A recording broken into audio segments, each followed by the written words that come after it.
Welcome dear students. Discovery classes में HR sir आप लोगों का फिर से हार्दिक अभिनंदन करते हैं, वेलकम करते हैं और स्वागत करते हैं। डियर स्टूडेंट्स, आज की क्लास में हम बात करेंगे मादा जनन तंत्र के बारे में। मादा जनन तंत्र की मुख्य मुख्य बातें जो 10th क्लास के स्टूडेंट्स को जानना जरूरी है, जिनसे संबंधित आपकी बोर्ड एग्जाम में प्रश्न पूछे जा सकते हैं, उन बातों को आप लोगों को बताएंगे, याद करवाएंगे, सिखाएंगे।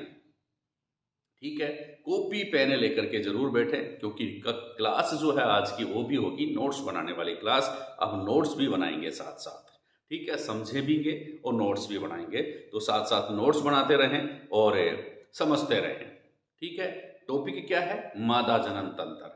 ठीक है, देखिए पहले आप डायग्राम देख लीजिए। मादा जनन तंत्र जो होते हैं उसके कौन कौन से भाग होते हैं।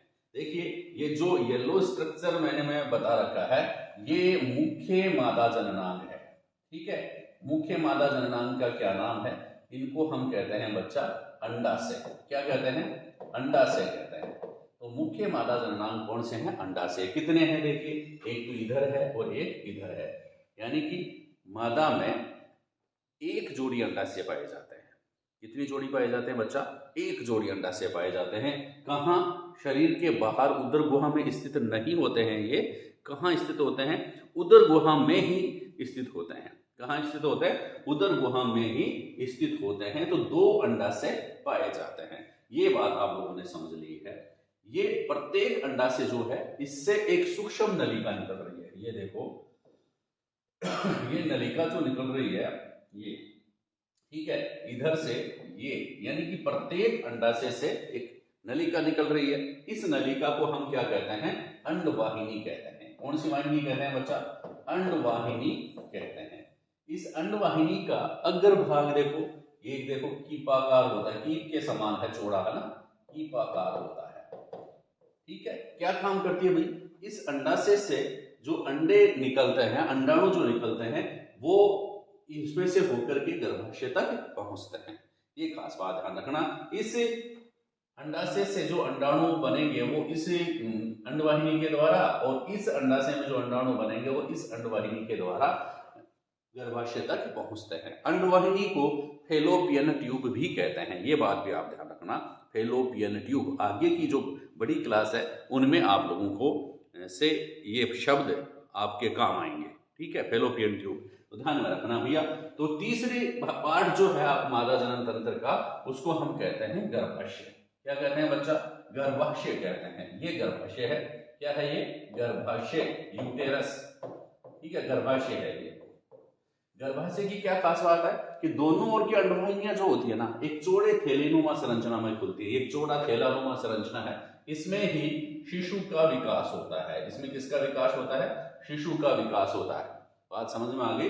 शिशु जो होता है इसी में जन्म वृद्धि करता है, विकास करता है और इसका बर्थ होता है। तो गर्भाशय जो होता है वह कहाँ, क्या है, किस प्रकार की संरचना है? एक चौड़े थैलेनुमा संरचना है। आप ये बताएंगे कि दोनों ओर की अंडवाहिनियां जो होती हैं वो संयुक्त रूप से एक चौड़े थैलेनुमा संरचना में खुलती है। ये भी इसमें खुल रही है, ये भी इसमें खुल रही है। ये चौड़ा थैलेनुमा संरचना जो है वह क्या कहलाता है? गर्भाशय कहलाता है। बात समझ में आ गई? फिर तीसरी बात क्या है? ग्रीवा। ग्रीवा या नेक। नेक या ग्रीवा किसे कहेंगे? गर्भाशय का जो अग्रभाग जो है, इस भाग के द्वारा, जिस भाग के द्वारा यह वेजाइना में या योनि में खुलती है, इसको हम क्या कहते हैं? ग्रीवा कहते हैं। ये पार्ट जो है यह ग्रीवा कहलाता है।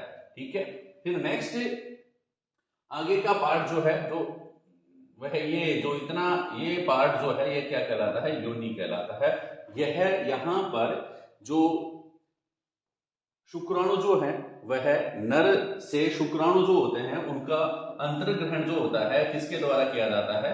वेजाइना के द्वारा किया जाता है, योनि द्वारा किया जाता है। अर्थात नर जो होते हैं वो अपने शुक्राणु जो होते हैं मैथुन क्रिया के दौरान किसमें छोड़ते हैं? वेजाइना में छोड़ते हैं। तो ये खास खास बात थी। कौन कौन से पार्ट हो गए मादा जनन तंत्र के? पहला पार्ट अंडाशय, पहला भाग, दूसरा अंडवाहिनी, तीसरा गर्भाशय, चौथा ग्रीवा, पांचवा वेजाइना या योनि। ये पार्ट मादा जनन तंत्र के हैं। तो आप सिंपल सा डायग्राम बना करके उसको याद कर लें, क्योंकि मादा जनन तंत्र का नामांकित चित्र बनाइए। ये 2 नंबर का प्रश्न आपकी बोर्ड के एग्जाम में पूछा जा सकता है। अब देखिए, इसका वर्णन आपको करना है तो खास खास बातें हम बता दी मैंने, लेकिन फिर भी देखते हैं क्या क्या लिखें। ठीक है, क्या बात लिखनी है? मादा जनन तंत्र के विभिन्न भाग, आप हेडिंग डाल देंगे, मादा जनन तंत्र के विभिन्न भाग कौन कौन से हैं। तो पहला भाग आप लिखेंगे अंडाशय। क्या लिखेंगे बच्चा? अंडाशय। अंडाशय को इंग्लिश में ओवेरी भी कहते हैं। ठीक है, क्या पहली लाइन आप लिखेंगे वो ही दिखेंगे बोर्ड के एग्जाम में, ठीक है ना? तो क्या लिखें? अच्छे शब्द लिखें, जो उस टॉपिक को स्पष्ट कर सकें वैसे शब्द लिखें। हर कोई शब्द वहां पर शामिल नहीं करें, क्योंकि अच्छे शब्दों का चयन भी एक अच्छे विद्यार्थी की पहचान है। अच्छा विद्यार्थी जो होगा एक प्रभावी व अच्छे शब्दों का चयन करेगा, उन शब्दों को लिखित एग्जाम में लिखेगा या फिर किसी के सामने प्रभावी शब्द बोलेगा, तब उसके व्यक्तित्व में निखार आएगा और एग्जाम में उनके बहुत सारे मार्क्स आएंगे। तो इसलिए अच्छे शब्दों का आप चयन करें। तो क्या है, अंडाशय में क्या लिखेंगे? पहली लाइन में मादा में 1 जोड़ी अंडाशय पाए जाते हैं। मैंने बता दिया आपको कहाँ पाए जाते हैं। 1 जोड़ी अंडाशय मादा में पाए जाते हैं। दूसरी लाइन में क्या लिखेंगे?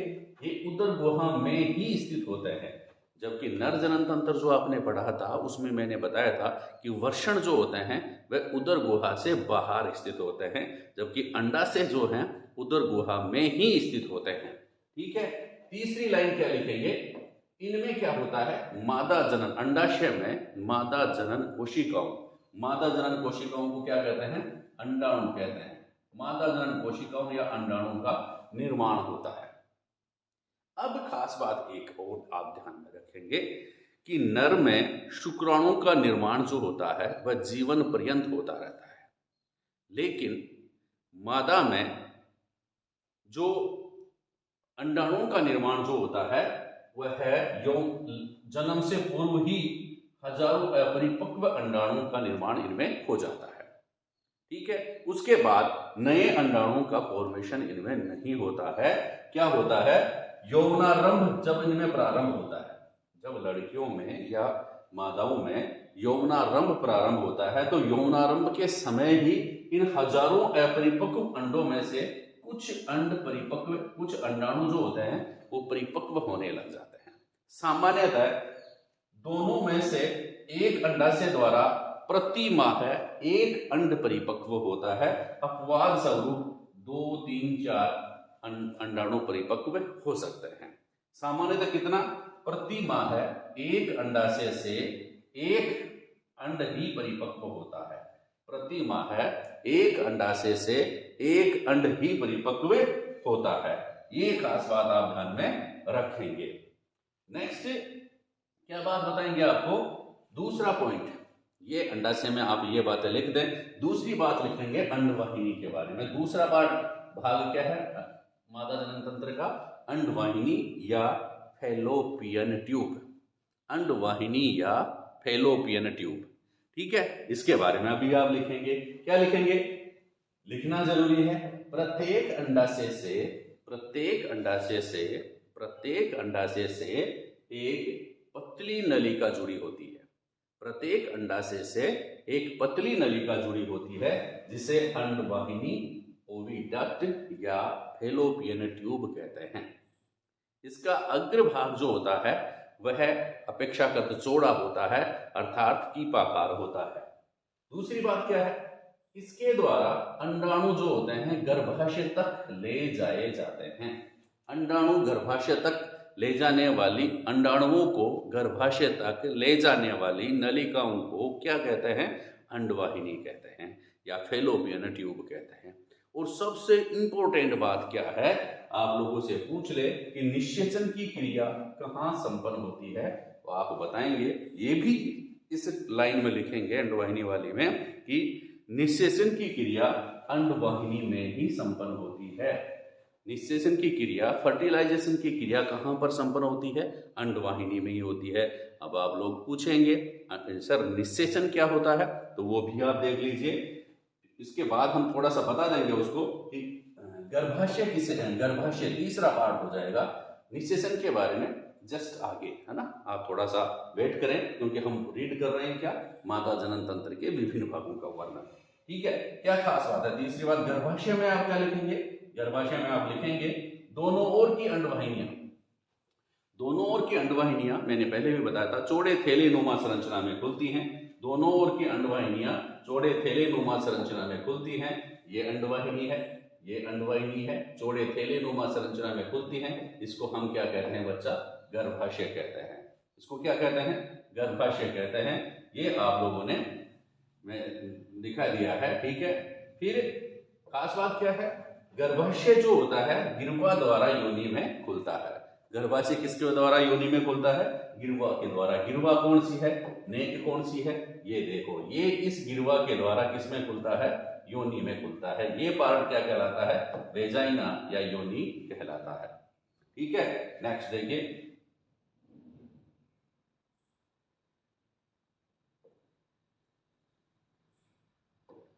योनि। मादा जनन तंत्र जो होता है, मादा जनन तंत्र एक नलिका नुमा संरचना के द्वारा बाहर खुलता है। यहाँ छिद्र नहीं लिखेंगे, नलिका नुमा संरचना। मादा जनन तंत्र एक नलिका नुमा संरचना के द्वारा बाहर खुलता है, जिसे क्या कहते हैं, योनि कहलाता है। क्या कहलाता है, योनि। और यह एक सूक्ष्म छिद्र के द्वारा बाहर खुलता है।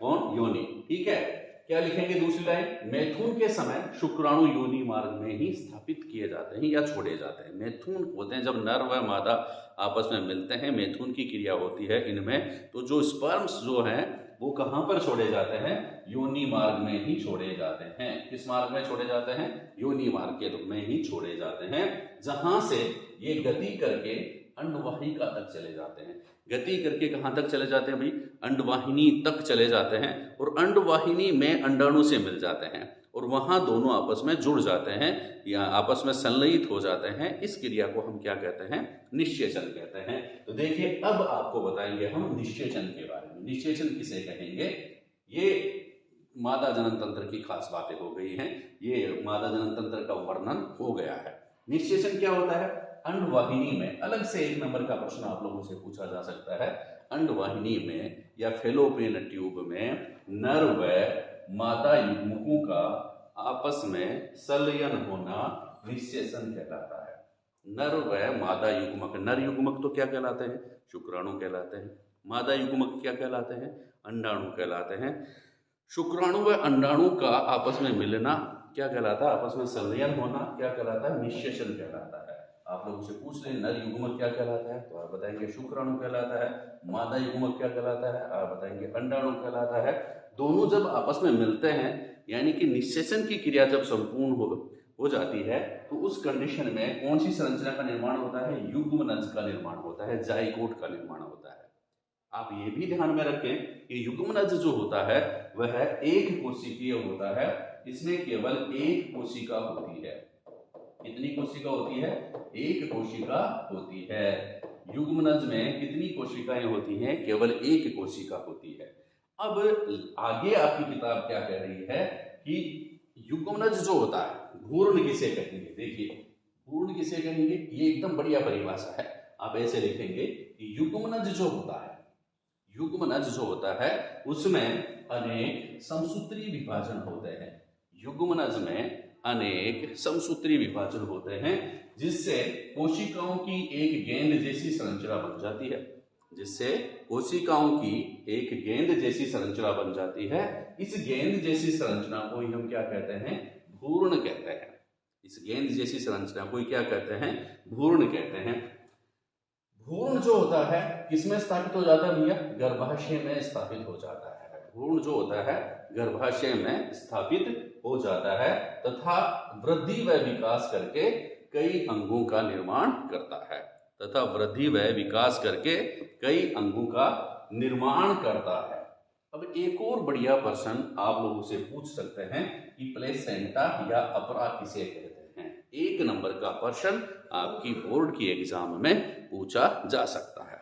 तो प्लेसेंटा या अपरा किसे कहते हैं कि भ्रूण जो होता है, भ्रूण गर्भाशय में आ गया भैया, भ्रूण कहां पर आ गया, गर्भाशय में आ गया, यहाँ गर्भाशय में ये भ्रूण आ गया और इसकी दीवार से भित्ति से जुड़ जाएगा ऐसे, है ना, एक तस्तरी नुमा संरचना के द्वारा गर्भाशय की भित्ति से जुड़ जाता है। इस तस्तरी नुमा संरचना को क्या कहते हैं बच्चा?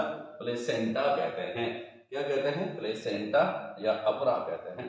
क्या लिखेंगे परिभाषा? बहुत बढ़िया परिभाषा है कि भ्रूण जो होता है गर्भाशय से एक तस्तरी नुमा संरचना से जुड़ जाता है या जुड़ा होता है, जिसे क्या कहते हैं? प्लेसेंटा या अपरा या आफ्टर बर्थ या ओवरनाल कहते हैं। यह क्या काम करता है प्लेसेंटा? यह भ्रूण को पोषण प्रदान करता है।